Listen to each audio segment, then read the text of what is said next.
Hi everyone, welcome back to my channel. This is LolaAjisafe here. We are going to be talking about Ready to Love. This is reunion part. Alright, before we go into it, housekeeping rules. Please don't forget to thumbs up. Please like the video. Thank you so much. Please keep up the likes. And then I would say, more importantly, don't forget to tell me what you think. I would say this season and this set of this reunion has probably been it's the messiest it's been, or maybe the messiest they've shown us. So I'm sure you have an opinion, I have an opinion, we have opinions. Let's just talk about it in the comments and see what happens. And of course, last but not the least, if you haven't subscribed, please don't forget to hit the subscribe button. So we're going to go into it. This is part 2.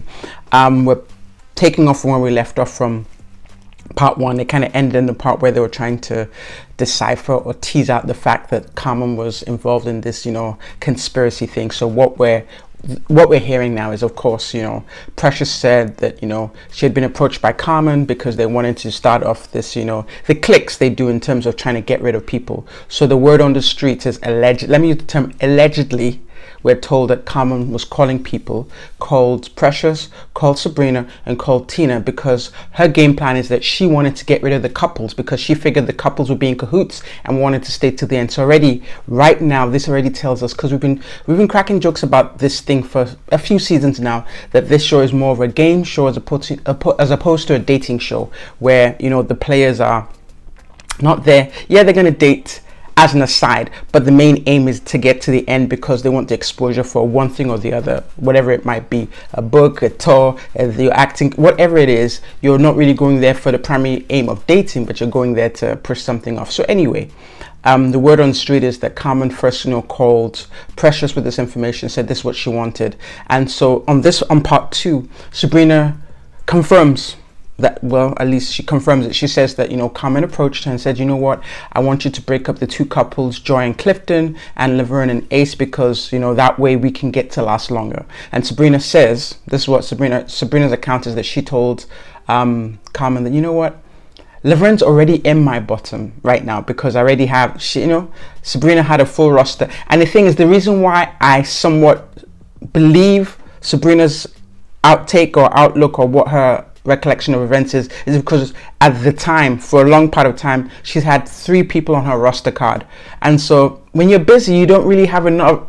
I mean, do you really have a lot of time for like little things? Like, she had 3, by appearances, 3 interesting, great guys who had a lot to offer. So she's probably more concerned with how she can kind of shuffle through.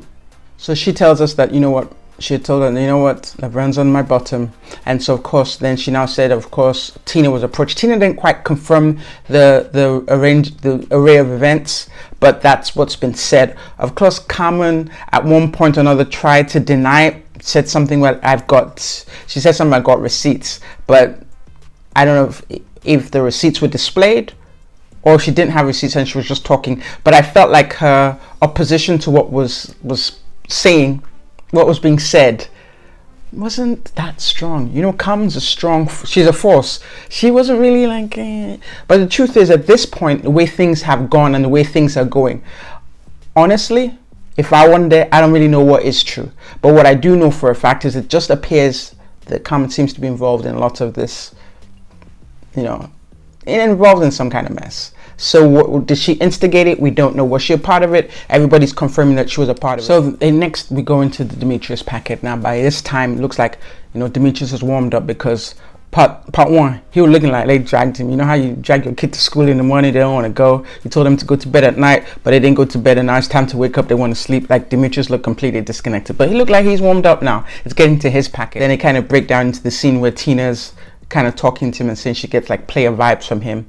I guess that's something he took offense to, because he's like, okay, where and how did you get off pegging me as giving off player vibes? Now once again, I wasn't there, and be honest, I don't necessarily get that vibe. I get the vibe that he's structured and very fixed, and when he's focused on something, he's focused on something. I didn't really get the player vibe from him. We begin to wonder, like, okay, if Donovan hadn't tapped him on the shoulder and said, hey, or if it had been played out differently, if he had told Sabrina to disclose, would these 2 still be together? I don't know. It's really hard to say, but you definitely can see that Demetrius definitely was into Sabrina. He said that when he was talking to the other ladies, he told everyone up front that, you know what, Sabrina's my first choice. Sabrina had great things to say about Demetrius. Demetrius had definitely still concluded and confirmed that Sabrina was his first choice. So the question is, can a conversation be had to hash out whatever differences there are, to maybe start or reinvestigate or, you know, restart this, rekindle? Can they rekindle a friendship that can lead into a relationship? And so, of course, we're all seeing that. And Nephew Tommy brings that up. He's like, you know what, guys, is this something that you guys can, you know, rehash and rekindle? And he says he had actually called Sabrina, and Sabrina had said, you know what, I just want us to be friends. What lesson can we get from this? Don't let other people into a relationship.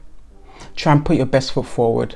Try and be forthcoming and straightforward. I know playing this game, it was hard for them to be straightforward. It would have been really nice if Sabrina had the opportunity to alert Demetrius that, look, Donovan and I had, you know, a personal moment, a personal second, but hey, I choose you. I wonder if that would have made things different.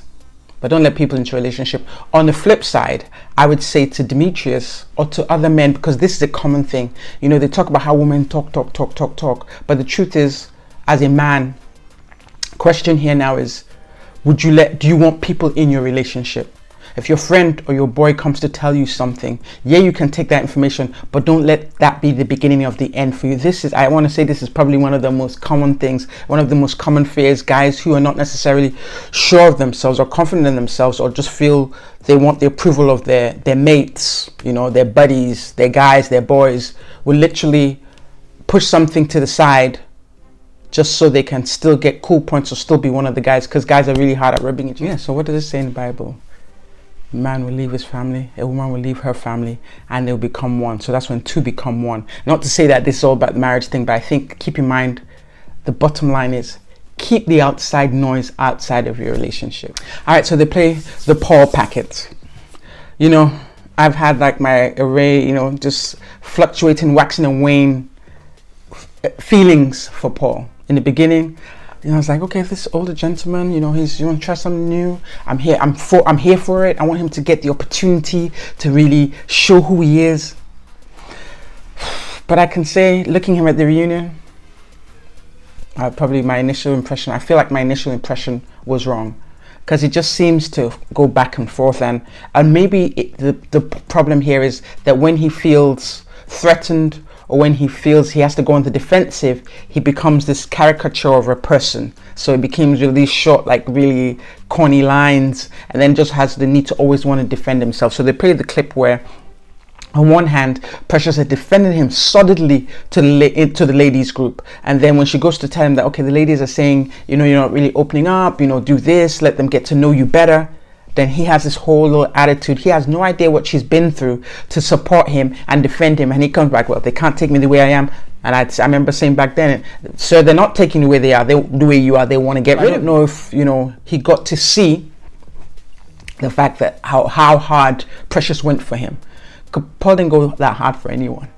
He was about self, because I believe that no one is, you can't call someone, oh, that's a bad person. They might have bad traits or bad behaviors or bad habits, but I personally don't believe there's such thing as, oh, that's a bad person. So yeah, he displayed some traits that weren't like favorable, kind of self-centered, you know. It's almost sometimes, you know, when he was defending himself, it sounded like he let his ego talk to defend himself just to save face. So he seemed, so this is the thing, I feel like when a person is comfortable in the space they occupy, particularly in that space with cameras rolling, they won't feel that need to overcompensate. It did appear that sometimes Paul felt the need to overcompensate, and then he'd come off corny, or just like his ego was speaking for him. But I feel if he felt comfortable, he probably would have been able to sit back and really show who he was. And I don't think he really got to do that. So they got down to talking and discussing, you know, the conversation where, you know, Carmen was trying to get back at him by mentioning a conversation they had had about Takia, whether he was that he wasn't attracted to Takia, that she wasn't his type, she didn't do it for him. And honestly, as this packet was unraveling and playing, I'm almost inclined now to believe Carmen. Yes, Carmen spat it out in a bid out of anger to hurt him, and also because by all accounts, she looked at Dakia as the enemy, not as a sister. So she was like, was 2 for 1. She loaded that gun and did it 2 for 1. She hit Dakia as well as hitting Paul, make him look like two-faced, and make Dakia feel bad about herself. Because now when they're recounting it, like, I can't really articulate what was said and what wasn't said, but just looking at the way you all play, I'm like, this guy, he said it. He may not have said it the way she said it, but he said it. She wasn't mistaken, and it didn't like that she misquoted him. It was the perfect, you know how when you give someone a bullet, like someone has a gun, they have a gun in their house anyway, but they don't have bullets, so they can't use it, and you give them the bullet that they're going to use to shoot you. That's what Paul did. Paul must have got carried away with that stroking of the head she does, and he handed her the bullet. Samson and Delilah, when had the long hair, that was the power to his strength. Everybody knew I don't know if everybody knew that his strength was in his hair, but then Delilah won message. They sent her, put her on assignment, and she understood her assignment. After she's finished, making him feel good. Maybe he's eating. I'm giving you my little, snap analogy. I'm not saying this is how I played out in the Bible. She, fed him. He had a great time. He felt so comfortable. He was relaxed. Lay his head down. That's when Delilah said, "You know what, my G? Cut his hair." So the people closest to you, or the people you allow into your space, are the ones that can be the very source of your downfall. So you got real comfy with with Carmen, aka Delilah, and then told her something. That pillow talk, told her something, and she used that to now fire him in public. That's someone you shouldn't trust. Like if you tell somebody something in private like that, that's Donovan, you should run, because the truth is, if Carmen's going to, I don't know the extent of their relationship or what's going to happen, but the truth is here that, okay, right now, Donovan, you and Carmen are good. So there's pillow talk, there's conversations. The minute she feel that you crossed her, all those things you told her, she's going to spit it out. Because I always say, beware of someone who starts spitting out your tea when you people are beefing. That was never a real friend to begin with. Those are personality traits that I don't want to be around. I can't respect you if you can't just have a certain type of carriage and composure even when you're mad. So she was mad and she spat out the stuff, and then he gave her the bullet and she shot him clean out. So beware. So yeah, I actually now in retrospect, she went lying. Paul just trusted the wrong one. She stroked his head one too many times, and that was it. He spat out what he didn't need to spit out. So they addressed the final stage of them, the choose you, I choose me ceremony. I don't know, what would have been, and I know producers usually kind of dictate how things should roll, but what would have been more authentic was them just kind of almost holding hands together and speaking in unison, because we knew before that I choose you, you choose me ceremony that they weren't really for each other. We knew this already. So just them letting Paul speak, I choose myself. Oh yeah, we knew you guys weren't into each other. Of course, at the end of this package, both parties confirmed. Paul confirmed he got a dime piece. You up there, you still doing that dime piece. Kia confirmed that she got a bae, she was on a vacation. People, this show is becoming a caricature of what it once was. Alright, so we start the Tina piece. So they kind of roll through the thing, how Paul was so taken by Tina in the beginning. Yeah, that was clear. So I think maybe his type is slightly younger, and I don't know why he wants slightly younger to be serious with, because he looks, I don't know, this is just based on the clips shown to me by the OWN network, he looks like he don't want to have any more children. Actually, he did confirm that, yeah, with that the family date with Dakia. His kids, he has twins, 27-year-olds established. He real happy about his credit score. He ain't trying to have his credit score take a hit. I'm just speaking for him. I don't know, he might change his mind, because sometimes we feel a certain way, things change. But it looks like he wants to be settled and just wants to settle with someone and just develop a great connection, like a partner in life. It looks like, I'm not speaking for him, it looked like Uncle Paul was looking for a partner to escort him through his golden years. Not necessarily have children, but just enjoy life with somebody you can talk with. So if you're picking younger women who may want to still have children, that may not work for you. But I digress. Let's keep moving on. So to just show his infatuation with Tina. He's very taken by her, and I think that's the beginning of the end for Carmen, because once Tina came in the picture, Carmen weren't that interested anymore. I'm sorry. And they show another part where Tina's ex meets up with Demetrius. That's meet the ex date, and Tina X forgot what side he was playing with. Like he like acting like a double agent. Like he was meant to be for her, but he really for the guys. Like he for the streets really. But I don't know. AKA. So this is someone apparently that she dated in high school, and he go on to say talk about I don't know what she said. She slashed his tires, but he used to have complimentary things to say about her. He said like, but he said something that was key though. He said like if she mad, like she will cut you off in a second. Or when she's done, something about cutting off, and literally kind of played out the way he said it, because when she was done, she cut it off. Like she literally just abruptly just, I'm done guys, I'm over it. So I guess in the end, initially in the beginning, I thought like, gee, like you're not playing right. Like, don't you understand the rules of the game, rules of engagement? Like we're on the same side. I'm passing the baton to you. You're not meant to throw the baton at the other side, because that's what it seemed like. But I guess that was almost like he would kind of warn us to ahead of time, as if this is how it's going to play out, because she got tired. She tapped out. So of course they had a confessional in between. I don't know when they had this confessional, but she was just kind of expressing, I guess that maybe they were asking her the fact that she seemed to be kind of pulling back, and she just said that she realized that was a lot to be dating multiple people at the same time, and that it was just kind of hard, and the fact that she was stressing herself for connections that she didn't think that were really that solid. I get you, but I feel like there could have been a more grown up, classy way that you could have bowed out. By all accounts, you could have given those, maybe you did, because they didn't show everything. All the people who are interested, you sent them a text. Hey, I just want to tell you da.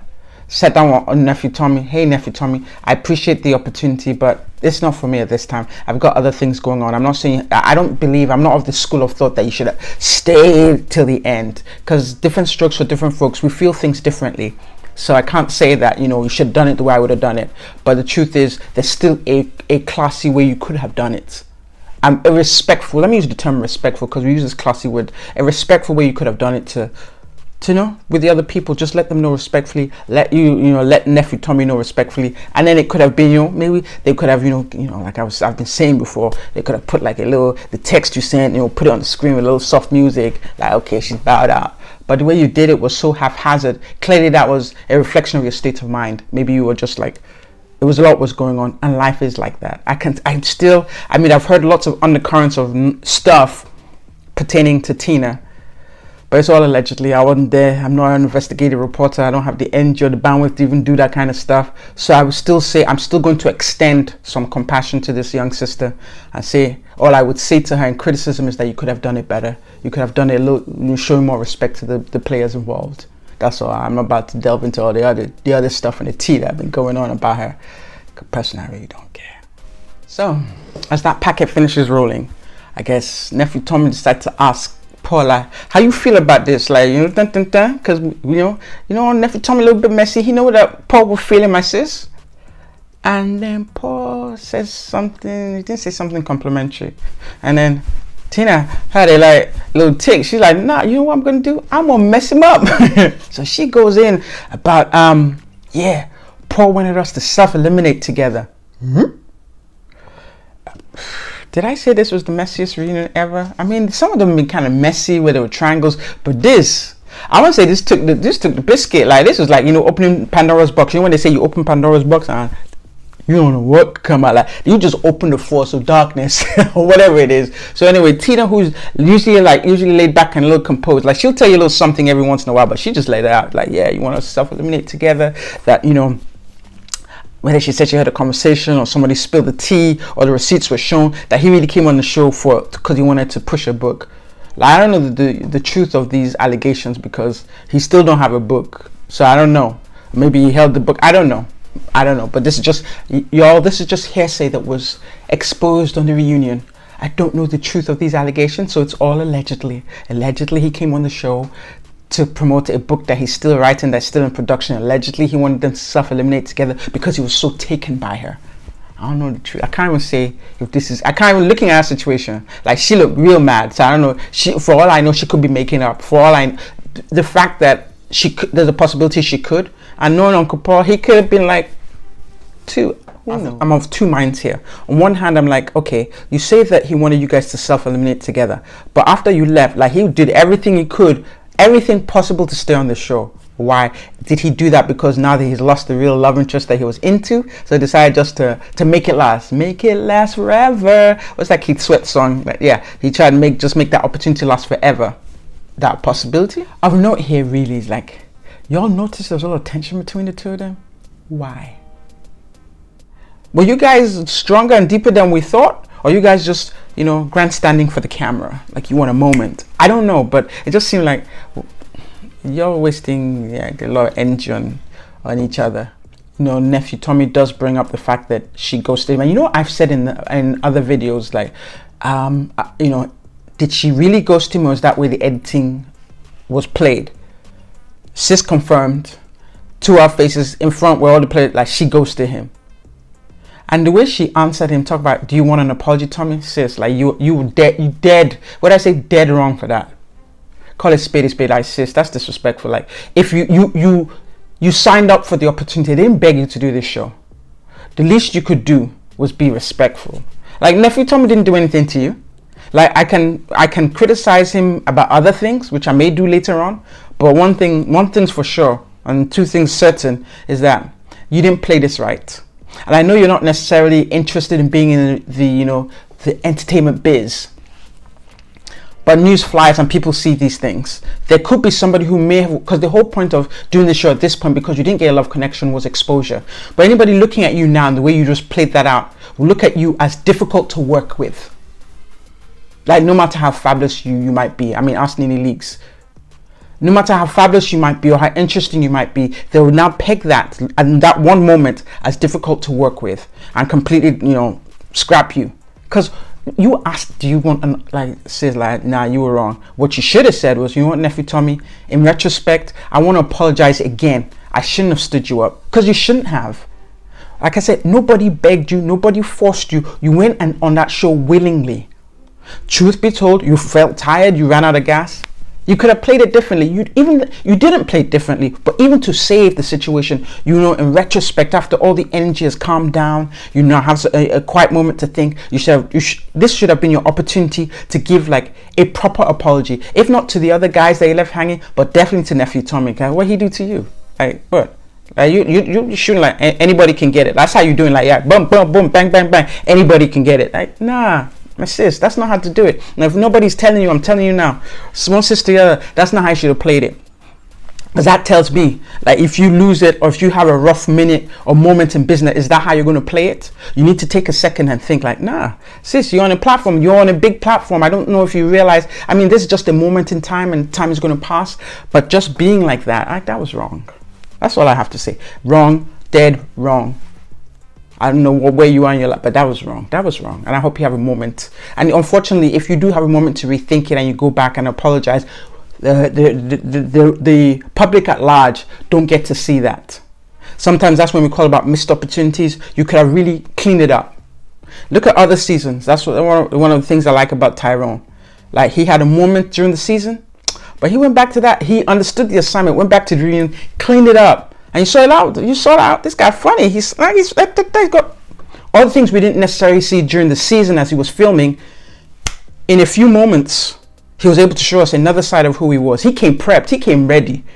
And you see him now. He's blossoming. I don't know anybody that don't love Tyrone. So, sis, that's the purpose of the reunion. The purpose of the reunion is, if there was a certain narrative that was set about you that isn't you, you come ready to turn it around. And a lot of times, sometimes what public at large usually like to see is what we consider authentic is when you acknowledge within yourself that, oh, I made a mistake. You face it, correct it, whatever. Usually defending the mistake don't usually really come off very well with people. People at large like to see you figure it out. They like to see conflict resolution, and conflict resolution usually involves an apology. It doesn't involve standing 10 toes down like, yeah, I said that. I said no. That's not how it works. So yeah, you're wrong for that. That's what I'm going to say on the matter. I think I said enough. All right, so we're going to the Precious packet.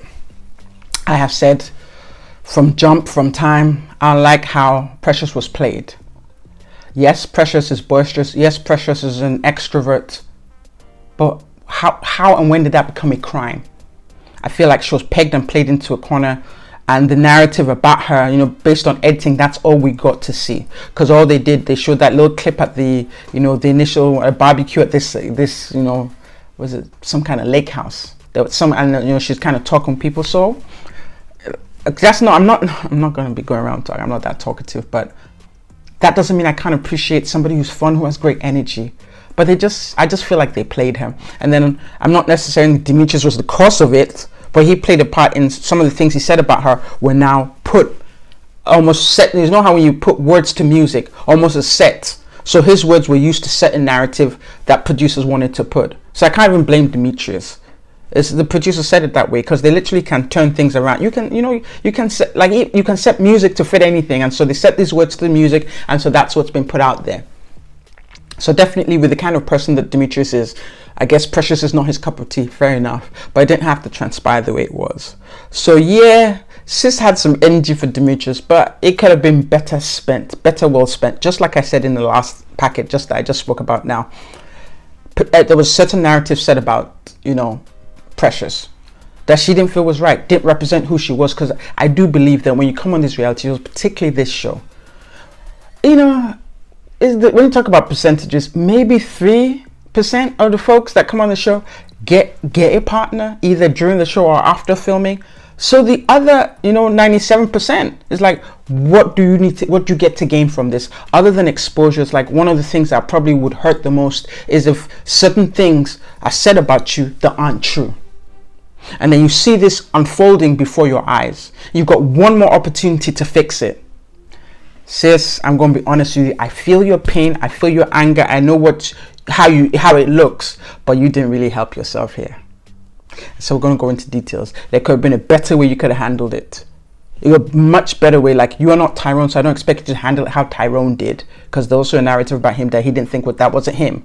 But it's like, when you have a show that's depicting hundreds and hundreds of hours of footage just compressed into maybe they have like 14 episodes, so maybe 14 hours. So let's say you've got like 200 hours of filming that's now going to be compressed into 45 hours. A lot of context is going to be pulled out. So how do you save face or correct a narrative about you that isn't true? Sis, that's when you put your thinking cap on. And I've seen you, I've seen how you talk, I've seen how you move. Your thinking cap is solid, but I think your emotions got away with you. And you were just mad, like you came in there mad. And like I said, I can identify, I can understand, because people try you sometimes, and sometimes you won't tell them where to go. I get it, but sometimes you still have to think straight. You have to, like if you're I don't work in corporate America, but I know how it rolls. In corporate America, when they come for you, you don't come out with them guns blazing like bam, bam, bam, bam. Nah. You play them how they played you, because you know how they do. It's like they do like little digs, the death of 1,000 pinpricks. Like it's always behind. Like corporate, they're always stabbing you in the back, but they don't use a big knife. They use a needle and just keep doom, and they gaslight you like, oh really? I didn't do anything. Same situation, sis. I agree with you. They said a narrative for you that wasn't true, but what you need to do is you need to be cunning. You need to be slick and and then turn it around. So here goes. Let's break down her packet. So what we're saying, the big breakdown here is, okay, is she social versus being a party girl? What were the grounds for her being, because there was some mention of her being a party girl. What were the grounds for that? Just because she was social and she talks with everyone and she was just boisterous and alive and she's just not as quiet, does that make her a party girl? And even someone who does go out to parties, and is that who they are? Or is that some things they can do? So that's the thing. So I get the feeling on that. So we decide for some reason, because they had used Demetrius's voice as the words to the soundtrack of the narrative that she's a party girl, so she come for Demetrius. She needed to come for Paul too, but Paul quickly said his apology, even though she did acknowledge his apology, said she's accepting it. The fact that Paul quickly said he's sorry, I think saved him, because he could have got some smoke too. He could have got it too. So Demetrius is, and of course when you watch it, it's like they used his voice. So am I going to blame Demetrius and say it's him? No. They simply had producers talking to him, asking questions, and they used his answers and set it to music. And that's how they set the blaze alight. And that's what production does. Like, they behind the scenes. You don't know who's who. You don't know whose mother's mother, who's theirs, what they're wearing. But they will suddenly take clips, set music, boom, and set a whole narrative. And you'd be like, wow, how'd I get into this? So I can't be mad at Demetrius. I understand that Demetrius is going to defend himself. And thinking this through, like looking at, last episode, I was like, oh, you know what? Demetrius don't have energy like this. He going to shut it down because he don't have the time. Yo, people, Demetrius had a little bit of time for her today. So this is how it goes. So they go back, they start their back and forth. And I am with Demetrius on this. What I'm not going to do is go back and forth with you. Like we say once or twice, it's not that it's not that serious for me, particularly if you're not my kid, so I don't have to school you, and you're not somebody I'm married to because I don't have to live with you. So we might just go through this maybe twice, but what I'm not going to do is go back and forth. I get that reasoning, but still at the same time, I feel like Demetrius could have seen that he could have showed some compassion. He could have really shown how much of a gentleman he is here.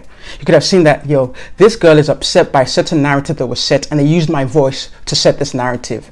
And he could have said, you know what, sis, I said that, I'm sorry, that's whatever he could have said, that I didn't mean it like that, I meant it like this. But he came on 10 too, like his version of 10.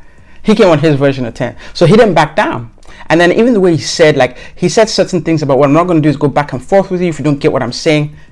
Yo, he was patronizing, and that was like another trigger for her, like to the second level. And I feel some of her embarrassment too is there's a certain point where they were in the grown-up jungle gym where Precious was almost trying to plead with him that I'm not who you think I am. Nah, sis. So all of that I feel she's looking at, and now there is some embarrassment about that because that's not who she is.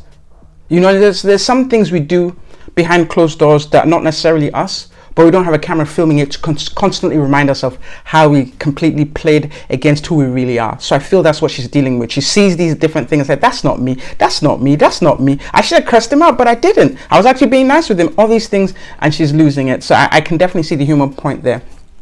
But yeah, you know, yeah, at this point, Demetrius was patronizing, and she's caught it. She said, please don't chastise me, and da. Then another part where Demetrius could have saved it, he's talking about how she's playing a victim. No, she's hurt. So I don't understand why, because Demetrius wasn't involved in any kind of relationship with her, or maybe Demetrius is still reacting from the prior, you know, like the prior packets with him, and the way he should have come out then, he didn't come out like he didn't come for Sabrina at no time whatsoever. So is this, you know, some kind of redirected energy, but he's redirecting it at the wrong person? I don't know, but Demetrius came off cool, calm, and collected along the season, even the reunion. So I feel he was in a better position and a better place, both, you know, a better place to see clearer. He was in a better place to see clearer and understand that this girl is reacting like this because she's hurt. He could have really been a gentleman in that moment and saved the day. And I almost look at, you know, Nephew Tommy too, like he didn't see, like he usually does have a tendency sometimes to check when things get hot, but instead of him to be checking Demetrius, I felt like he was checking Precious more. So, you know, Demetrius has been patronizing, he didn't get checked, he said certain things, he didn't get checked. He calls her like she playing victim because she was trying to check him or call him out on him being patronizing. Like, literally, you know, low-key kind of gaslighting her, like, I didn't do anything, like, you crazy. And then he come out talk about, is she drunk or is she high? Come on, dude, my dude, like, you are wrong, dead wrong for that. That's another level of gaslighting. You know she was upset, so you asking her, is she drunk or is she high, is, and nobody's perfect, but you made yourself look really bad. Like, if Sabrina were thinking about you, she shouldn't be thinking about you right now, because this is a moment where you could have shown this woman some compassion. That's all. And that's my problem with this whole thing. And I guess that's the problem we have as people, really. And I can only talk as a black person, black people. Like, sometimes we don't recognize the us in the other person. And he couldn't just, and I don't understand why he couldn't see that. Because an altercation or an argument can happen when both people are on 10. But for some reason, he wasn't emotionally involved with her or anything like that, and he's definitely, you know, I don't know how cooler heads didn't prevail. Like, he has a calmer personality. I wish he'd been able to see that, because sometimes when you see when someone's coming from, you can just halt. But he didn't. He just kept going. Like, he almost was like poking the bear, as opposed to just kind of seeing where she was. Like, sis, he could have killed it, but he didn't. I don't know. Yeah, I don't know.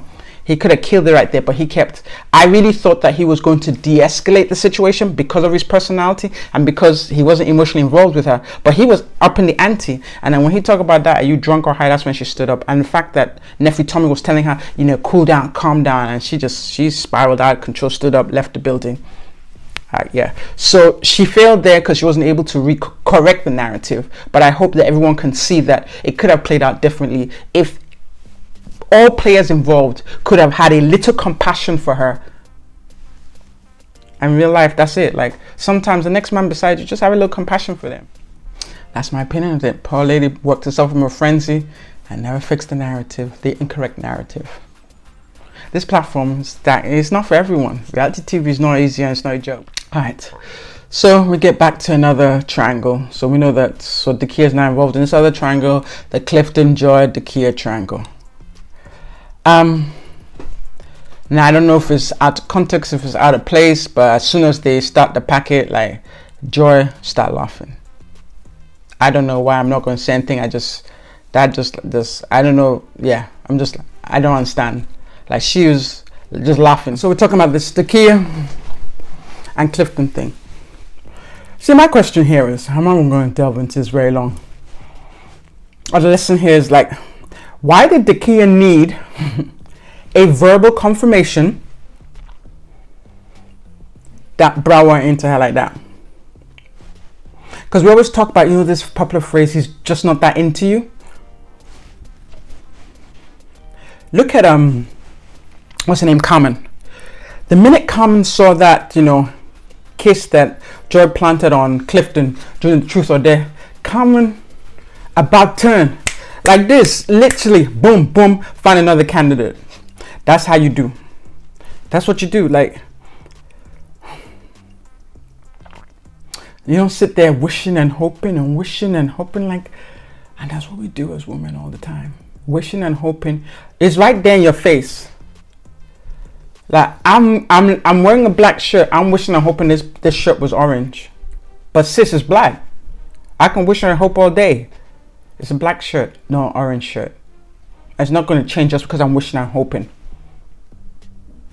I'm just wasting more energy and time. And I really don't like, and I believe that Clifton was just trying to save face at this time just to make Joy feel comfortable. That's his lady. He want to make her feel good. And he know there's some kind of undercurrent between Joy and Dakia for some reason. We're going to talk about this next. So, Clifton says, like, this is just, I'm paraphrasing what I believe Clifton said. Clifton said, sis, like, I just played you just to be a part of the process. Like, I went into you like that. You were just part of the game. That's literally what he just said. Like, I'm just paraphrasing. Like, sis, like, why you mad? This is a game. You part of the game. I played you. I wanted to get to the end with my lady, and you were a pawn. What you mad about? That's how it is. That's literally what he said. Because they share showing clips. Because it's like, and I think I've said this, I don't know, a long time ago when I was saying, if a man's actions and his words are not in synchrony, they're not in harmony with each other, sis, like, you're being deceived. Like, he's saying one thing, but you're doing another. Don't be so eager for something that you go against your better sense. Don't be so eager for something that you go against your intuition. And don't be so eager for something that you just ignore all the signs, or you just sweep the red flags under the carpet because he a teddy bear, got a deep voice, and he's 6'4". That's literally what Dakia did. Now, am I here to judge and put Dakia to the stake? No. Because how many people done that out there? Well, at one point or another, probably everybody. So I can't judge her, but I want to use this as an example that is just for her. Unfortunately, it just happened to be on TV for her. That's the way it just was. Like, he was doing one thing but telling another, and she was just basing everything on what he was saying. But she could see what was doing. Like, she did say, I know that they had a connection from the beginning, from jump. Everybody knows this from jump. So sis, why are you hanging out there like he a real connection?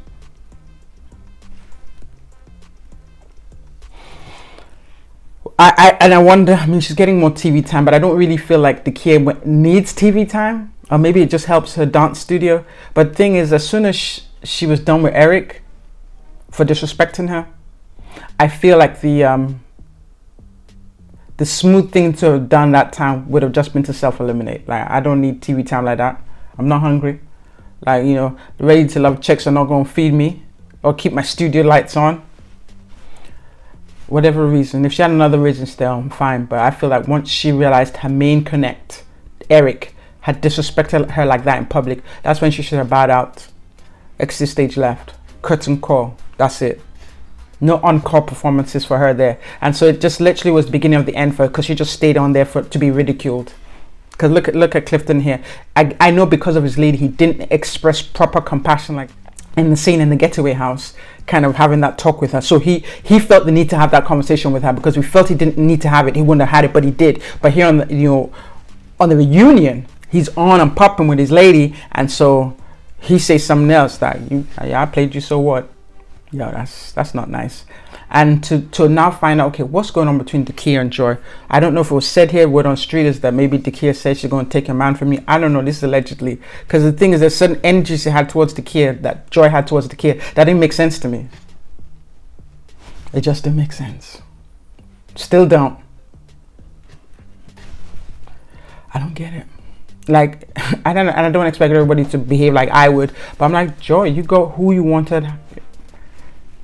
Everything else don't matter. Like, don't involve yourself in the negative nonsense. Like, you got him and you guys look good. Like, you seem good. Why are you involving yourself in all that mess? Stay above the fray. But you didn't. You were all in it. That's why people are second guessing, like, yo, we thought Joe was down. Like, Joy, we've been down with you from beginning, but this reunion has us looking like, who is this? And what they do with Joy. And I do understand that we are three-dimensional people, so we can be all things. But yeah, this one like a great light for you, sis. Like, and the truth is, I don't know what transpired behind the scenes, but you could have shown your sis some compassion. That's all. Period. The higher road. I mean, sometimes we don't want to take the higher road. You know how they say, when they go low, we go lower. Joy decided to go lower. Yeah. Conclusion here. Believe his actions. If his words are conscious of that, believe what he's showing you. Because actions usually are more resounding than anything else. They speak loud. Actions speak louder than words. And his actions were the opposite of what he was saying. Ladies, that's it. Like, somebody saying something, but they're not doing it. They're just saying that they're trying to pacify you and keep you as a placeholder. That's the word I'm looking for. Like, he had Dakia as a placeholder, because he was trying to keep his spot on the show. Because nowadays, these seasons now, everybody know that it could be voted out, so they want to stay on. Like, why do you want to stay on? If you find your connect, if they eliminate you, eliminate with your connect. All right, so next packet, they apparently gave Wiley some screen time. So we know the narrative around Wiley was that Wiley, he's young. His defense is that, young doesn't mean he's not mature. That's true. Sir, you're correct. You're very correct. The age doesn't mean maturity, because we have some of the older people on the panel right now acting like they have no sense. I'm going to give you that. But at the same strength, I'm going to take it back from you. I'm going to take your rattle from you, because in the next thing, because, sir, I know the narrative of you're young really hurt your feelings. It's true that you were younger and it really hurt your feelings, and it really appears that some of the ladies on the panel didn't want to look like a cougar or like a puma on TV. True. But what you did that didn't help your case, and why I'm taking a rattle from you, is that immediately, it's true, Keena had said something in the first, I guess at that first brunch before she was eliminated, that, she definitely just kind of wrote him off, because she just wanted, and it's understandable. For a woman of a certain age, your first choice may not necessarily be with someone who is younger. And if you find a lot of women who are dating men who are younger, he didn't hit it, or he didn't get in. So let's put it, he didn't get in and didn't gain ground with his first attempt. I can guarantee that. Like, he had to do some proving. He had to really, whoever the person is, had to prove themselves, be consistent to win the person over. You're not going to win someone over just with like, hey, how you doing? I'm 31. I know you're 43, but you should take me because I'm this. No, they literally had to prove themselves, because women are typically more mature than men anyway. So you meet someone who's younger, you really want to see, is this person mature enough for us to have a good relationship? Because one thing is like, do we know the same songs? Do we have the same interests? Do we know the same shows? All these little things that make things that show that we have things in common.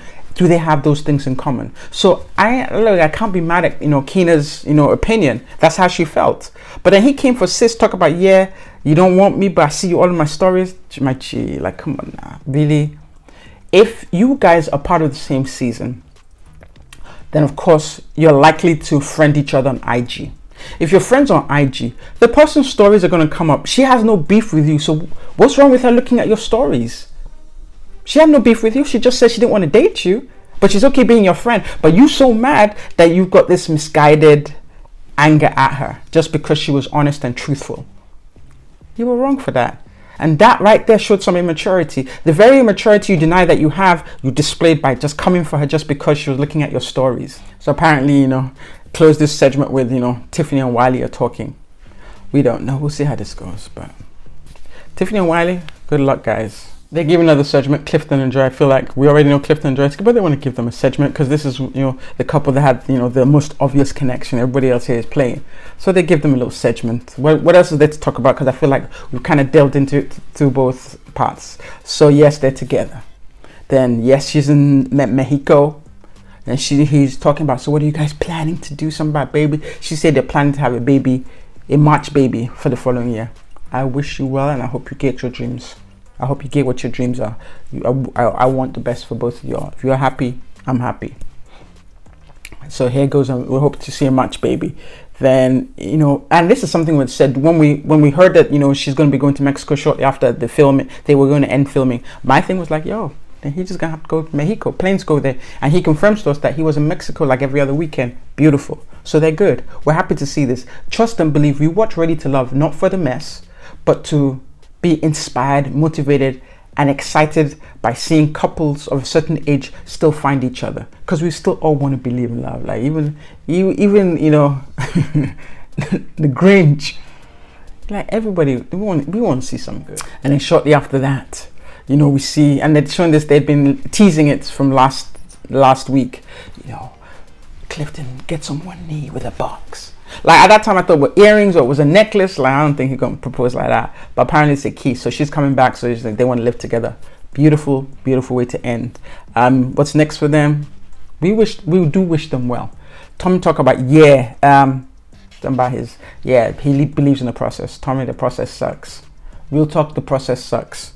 Like if the success rate is so bad, the process sucks. If you have a bunch of people who are all above age acting like this, the process sucks. It sucks, and I really feel they need to do some retweaking, do something, because it didn't shed a great light on folks. And the whole point of this is we want to see a great reflection of ourselves. How about that? We, the viewers, want to see a great reflection of ourselves. We're not saying it should be an unrealistic reflection, but all this negativity that was involved in the reunion, we just want to see something else. Honestly, we want to see something else. A little more positivity, a little more, and I feel this season, I was so excited in the beginning. I was like, oh, Nephew Tommy's back. He's gonna keep the kids in line. Like this is probably in this reunion. Maybe you were tired, maybe you were exhausted, but the kids were running amok. Nephew Tommy, you were sitting there. Like they were running amok under your nose. And here we are, we're at the end of part 2 of the reunion of Ready to Love. All I have to say is I felt like the kids were running amok. There was a lack of grace, lack of compassion for each other. And this seems to be one of the most splintered casts, because typically you see like all the other seasons, there's a camaraderie because they shared an experience that a lot of people don't get to share. They shared this tough experience on the air with those of us, having, we have plenty to say. That's what we do. We got opinions. And so they share the experience and kind of hold hands. But it seems like the cast is all broken up. Like they're not really. And that's kind of sad. Maybe now time has passed and maybe they're all back together. But it just seemed like real broken up. Like they're not together. Like just different camps. Just like a high school. Different camp. Here we go, Elias. End of the video. Thanks for watching. Don't forget to like.